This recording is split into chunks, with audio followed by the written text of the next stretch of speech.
दुनिया बदल रही है और बदल रहा है ताकत का संतुलन। कभी वो समय था जब अमेरिका अकेले ही दुनिया की अर्थव्यवस्था और राजनीति को चलाता था, लेकिन अब उसके सामने खड़ा है एक मजबूत गठबंधन, एससीओ यानी शंघाई सहयोग संगठन। इस संगठन में शामिल है भारत, चीन, रूस और एशिया के कई बड़े देश। ये देश अब सिर्फ अपने अपने हित के लिए नहीं, बल्कि मिलकर एक नए आर्थिक और सामरिक ब्लॉक के रूप में उभर रहे हैं।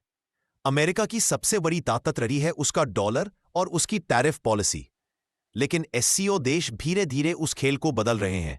तेल और गैस अब सिर्फ डॉलर में नहीं बिक रहा, नई डील्स अपनी अपनी करेंसी में हो रही है। इसका मतलब यह कि दुनिया का भरोसा धीरे धीरे डॉलर से हट रहा है। वहीं जब अमेरिका किसी पर टैरिफ लगाता है तो एससीओ देश मिलकर एक दूसरे का सपोर्ट कर लेते हैं। किसी के पास मैन्युफैक्चरिंग है, किसी के पास ऊर्जा है और किसी के पास टेक्नोलॉजी और युवा मार्केट।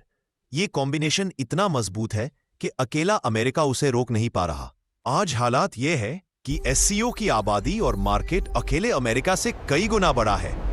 भविष्य की इंडस्ट्री, चाहे वो आर्टिफिशियल इंटेलिजेंस हो, ग्रीन एनर्जी हो या स्पेस, इन सब में एससीओ देश निवेश और सहयोग बढ़ा रहे हैं। अब सोचिए, जब इतने बड़े देश मिलकर एक दूसरे का हाथ थाम ले तो क्या होगा।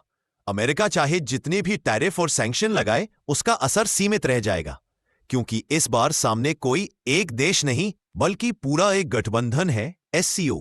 धीरे धीरे दुनिया यूनिपोलर से मल्टीपोलर हो रही है। जहां पहले सिर्फ अमेरिका की चलती थी, अब एशिया से उठ रही आवाज भारत, चीन और रूस के साथ अमेरिका की सत्ता को सीधी चुनौती दे रही है। भविष्य का ग्लोबल ट्रेड और अर्थव्यवस्था अब एक तरफा नहीं चलेगी। ये ही इंटरेस्टिंग वीडियोस देखने के लिए सब्सक्राइब कीजिए आपका अपना चैनल ऑल अबाउट इंडिया।